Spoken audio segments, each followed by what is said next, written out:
Hello, friends. I hope this finds you well. Welcome to another edition of A Royal Marine Reacts. Just an offshoot of the Bought the T-shirt podcast. I know many of you already know that. Today, I just wanted to make some comment on this photograph. Da-na-na-na. It's popped up on the internet, and I thought it was quite interesting because, surprise, surprise, it caused a bit of controversy. This is apparently the SAS training in Central Africa, and they appear to have shot themselves or captured in some way a baboon. It's also interesting, just right from the get-go, that they're carrying SA-80s, aren't they? So it's interesting. I think this was actually put on the internet by an SAS guy. So I'm not doubting that they're SAS, but it's interesting that they're carrying the SA-80 as opposed to the American Armalite or M16, the weapon that you see in all the Vietnam films. Incidentally, it's a really good weapon, the M16.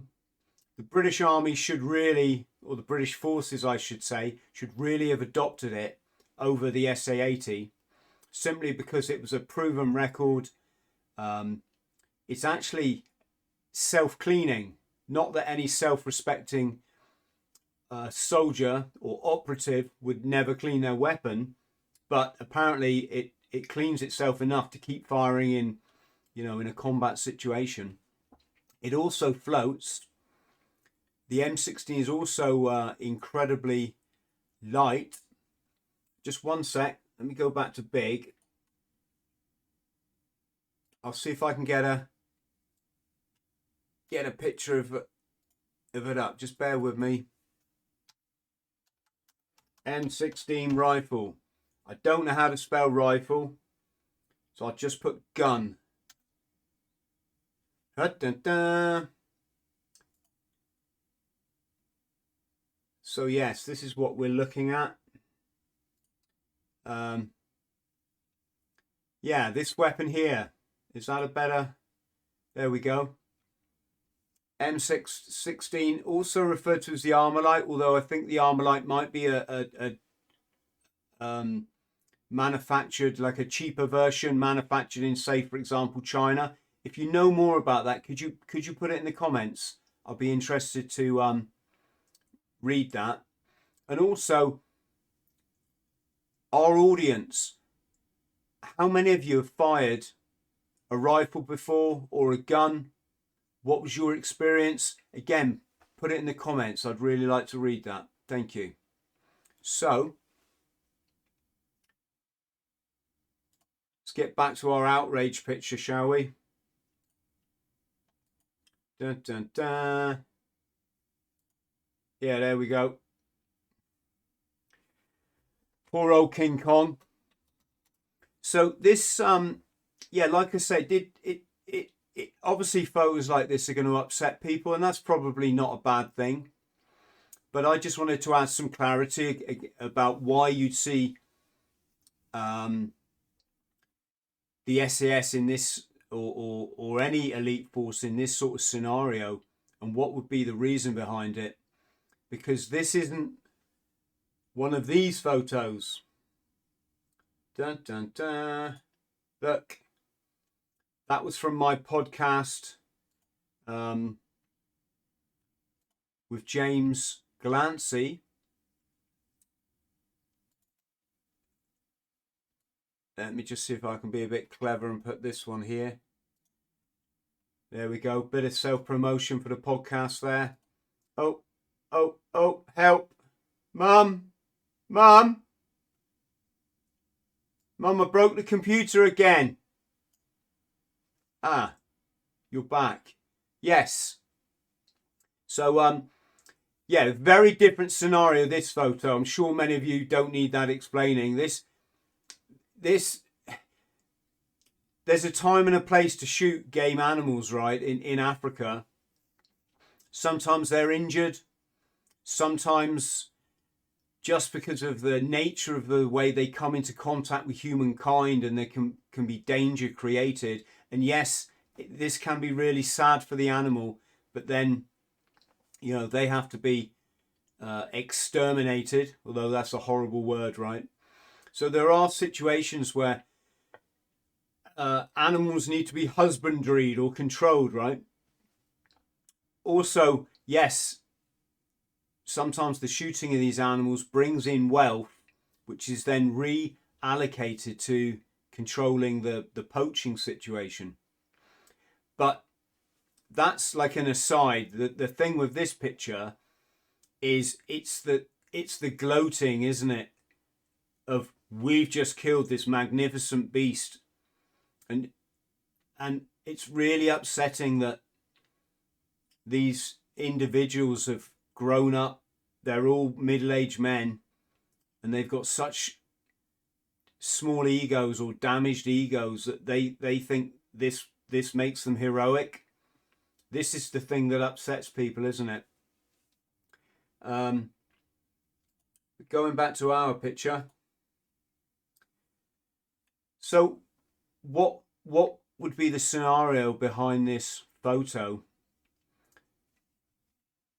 I'll just talk about my own survival experience in the Royal Marines. There's me.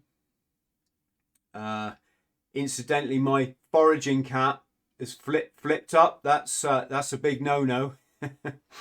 But for some reason, the corporal who took this picture decided not to bollock me.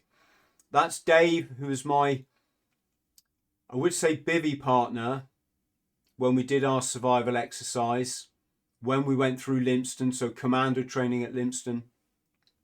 And I don't know where Dave's looking, to be honest. I'll have to ask him. But yeah, he wasn't so much my bivvy partner because we didn't have a bivvy. If you see behind us, you can see that tree trunk. We just leant sticks up against it and we made an emergency basher.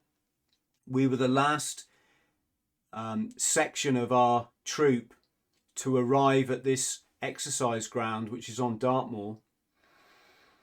And it was quite funny. We had about a 20-mile yomping. We were all in light order, as you can see, so it wasn't as if we had to carry a lot. And we got to a place called Postbridge.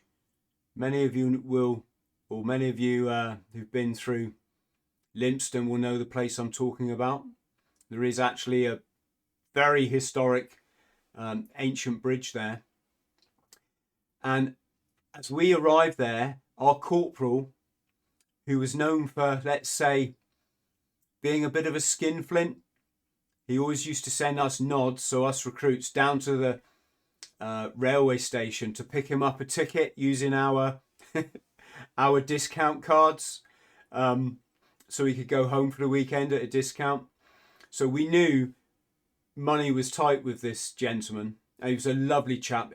They used to call him the oldest corporal in the corps because he was sort of in his 50s, which is really old for a Marine, let alone a corporal. Normally people are, you know, gone on colour sergeant or warrant officer by then. But there he was, the oldest corporal in the corps, was one of our several section commanders that we had in training. And as we arrived at Postbridge, he realised his flask had broken. And he was just so upset about his flask because obviously it meant laying out more money. And so one of the guys, Mike S, hello Mike if you're watching, Mike and I are still in touch. Mike's been living in Cambodia of all places. And Mike said, hey, Corporal. All right, that's enough of the accent, but Scouse accent. Says, Corporal, look, if we buy you a new flask when we get back to Exeter, you kind of like might want to turn a blind eye while we go in the post office over there which was like a little convenience shop. And do you get what we're saying, Corporal? And the corporal, he's like, yes. So he conveniently turned his back. We all went into the shop, immediately removed all the £5 notes, £20 notes that we'd hidden in all the seams of our clothing. And we all came out scoffing pasties. We arrived at this campground. Dave and I set about making this basher as we've been taught to in all our exercise lessons, in all our lectures rather. And we even made a fireplace in it so we could try and get some heat. It was September. This is actually my birthday in September, the end of September. And even though it wasn't particularly freezing, when you're starving for 5 days and all you've got is a thin overall, nothing underneath, it's bitterly cold in the night time is what I'm saying. The training team, when they found out that we had a load of food, so Mike and his mates hired a car for the weekend. They went all around Liverpool, Newcastle, seeing their family. Then they hit a supermarket, filled the car up with food. We all paid them 70 quid. And then they drove down to Dartmoor, because one of the lads, Andy, knew where the exercise ground was because he'd got to week 24 of training before dropping out for some personal reasons. They drove down there and they buried this food, and they buried the food. It's about 2 miles from where this picture was taken. And of course someone left a sweet wrapper or a Ginster's pasty wrapper outside their camp. One of the training team found it and they threw us all in the river, so we had to strip off completely naked. And it was in this river, and like I say, because we were cold and shivery anyway and exhausted from, we still had to do map breathing exercises and all this sort of stuff. I'll tell you what, diving into the freezing Arctic water when you do your ice breaking drills up in Norway was nothing compared to going in this river on Dartmoor. It was bitterly cold. Everyone was screaming. And then when we were in there just uncontrollably shivering, the training team said, right, under the water, gentlemen, when we say, if you're not under for 15 seconds, you'll all go back down again. Go! So everyone goes, and you're underwater, and it was horrible. And you're thinking, is that 15 seconds yet? Or is it 30 seconds? I can't remember. Is that 30 seconds? Because you don't want to be the first person back up, because one of the things that's instilled into you, and it really affects you it has quite a strong hold on you through your life, which is why you find veterans are quite often really worried about what other veterans think. Because you don't want to be the first person up, because you're letting the whole troop down then you're going to be singled out for punishment as well, or you're just going to be called knob end by the training team and everyone in the troop. So you don't want to be the first up. When I came up, fortunately, you breathe a sigh of relief because there's already a few people that have surfaced before you. But yeah, that was cold. Really, really cold. But the thing about our emergency basher here is Dave and I hadn't realised all the rest of the troop that had arrived before us, they'd all found caves. There were all these wonderful caves, just a bit like in a Rambo film or something, and all the lads had ensconced in these caves, blocked the entrances off, built themselves a fire, and they had this really nice accommodation, laid loads of bracken down for mattresses, and there's me and Dave doing this thing. So what I'm holding in my hand there is a skinned and gutted rabbit. God, excuse me. And back when I was in training, I very much doubt they do it now for a whole plethora of reasons. Political correctness probably being one of them. Is in your pairs, you each got given a white fluffy rabbit to look after for the day. And I think some people gave theirs a name, but you know what's going to happen to this rabbit, right? So it's not really a good idea to get too attached to it. And at the end of the day, you got to hold it up by its back legs and bang, you karate chop its neck to put it out, put it out of his misery quickly. And then of course you eat it.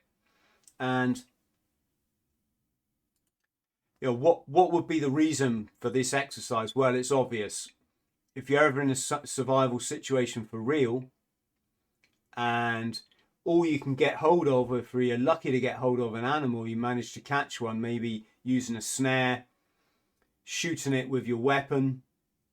Our training team on this exercise had a shotgun, and they were running up and down the river, screaming like teenagers, trying to shoot salmon.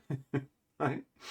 Trying to catch a salmon with a fly rod is difficult enough, as many of you who fish like me will know. Trying to shoot it with a shotgun is nigh on impossible, especially as a round, when it penetrates the water, whether it's a shotgun shell or a traditional round, it will only penetrate by a foot before either the bullet spins out of control, so the round spins out of control and loses all its momentum, or the shotgun pellets just come to a halt. So when you see Saving Private Ryan, where all the troops are getting shot deep under the water on the beach over there in France, that's Hollywood for you, right? So the training team didn't get their salmon.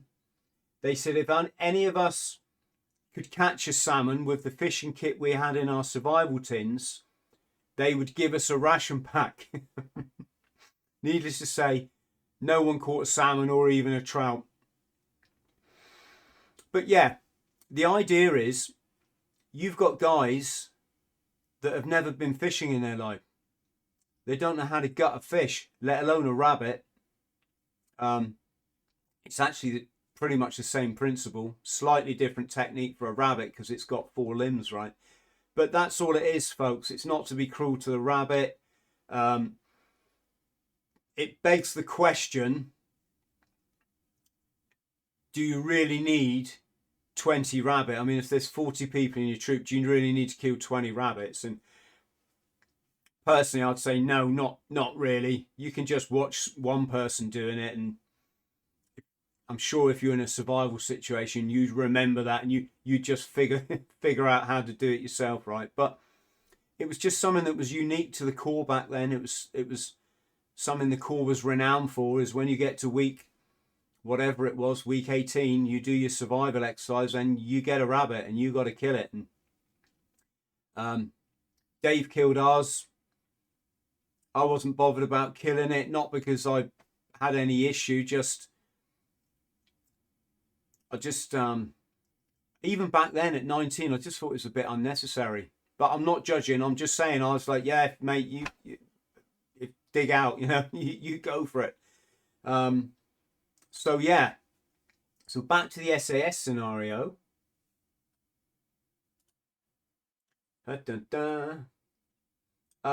It's just exactly the same. These guys haven't shot this baboon for fun. They've shot it because they're either on a survival training exercise or they've just shot it for meat to eat. There isn't a lot more to it than that. This isn't a trophy hunt. The guys in this photo aren't gloating. They're just coming back off patrol. They've managed to nab themselves this baboon to eat over the campfire in the evening or whatever the case may be. And someone's just turned around and snapped a shot of it. I won't read you the comments I saw on the internet because that's just, private, but you could see it was causing a great deal of upset between the veterans and the civilians. Not all civilians, obviously. It was basically two guys having a bit of a Barney about it. And one of the things that came up is, why don't they just eat, you know, nuts and leaves and berries and stuff? And as you know, I'm a big plant-based advocate. You don't run 1,000 miles non-stop the length of the country like I did a couple of years ago, ultramarathon a day, by having a stomach full of meat, which is just slowing you down, sapping all your energy, because it takes more energy to digest meat than or you get very little gain off it, is what I'm trying to say. So yeah, nuts, roots, shoots, leaves, berries, great, but you try finding them on Dartmoor if you don't really know what you, especially if you don't know what you're looking for. But even if you do, you try finding them in the African bush, you'd soon find that starvation would start to kick in. All the people I work with in Africa, I worked in Mozambique teaching street kids, right, as a volunteer worker. They didn't have any any animal they saw in the bush, they killed it immediately. It's just the African mentality. They didn't always kill it to eat. Sometimes they just killed it. Or they'd find like these little baby animals that were kind of like bush babies, and they just tie a rope around their neck, and then they just swing them around, and they keep them on the lead until they basically died. Then they'd probably eat it, right? Real animalistic mentality towards Mother Nature, really. But even they got most of their food off the American aid people. So I'm guessing America do these deals with the world, don't they, where we're going to give you aid, but in return we want the rights to your minerals or your oil or your this or your that. I say that because got to be realistic about what's going on in the world, right? It's Africa's incredibly poor, and yet it's the richest country, you know, resources wise, it's the richest country on earth, richest continent on earth. Those Africans, they don't get that money, I can tell you, right? They just don't. They all live in poverty. The only toy I saw in 6 months of working in Africa were the footballs the youngsters would create by getting shopping bags, plastic bags, and wrapping them around themselves until they got to the size of a football. That's the only toy they had. I took a frisbee out, and I threw a frisbee in the village one day. They went mental. It was like the greatest thing these youngsters had ever seen. But going back to the food scenario, they're not all out foraging for leaves and berries. They're quite few and far between. The one thing they did get a lot of was papaya. That grew a lot in Mozambique. You could find coconuts deeper in the jungle, but the villages tended to be on the flatlands. And you'd get the mango season every year, and all the kids would go mad climbing the trees or throwing rocks and getting mangoes, and then they'd come and sell them to people like ourselves. So yeah, hope that's been interesting for you. Hope that clarifies what's going on in this picture. These guys aren't gloating. They're probably happy that they've got a meal, and it makes a change from the ration packs, if indeed they've got ration packs, if this is a survival exercise. So put your comments below. Would you kill an animal for survival? Have you fired a weapon? If so, which one? What was your experience? And what would you like to see for the next video? That's it. Please like and subscribe. Much love to you all. Take care. Hello friend, I hope this finds you well. My name's THRALL. I'm a former Royal Marines Commando, and I fought my way back from chronic trauma and addiction to live, work and travel in 80 countries across all 7 continents, achieving all of my dreams and goals along the way. Now I pass my simple system on to other people, but I can only help you if you like and subscribe. So please do so, because you get one life, and if you live it right, one is enough.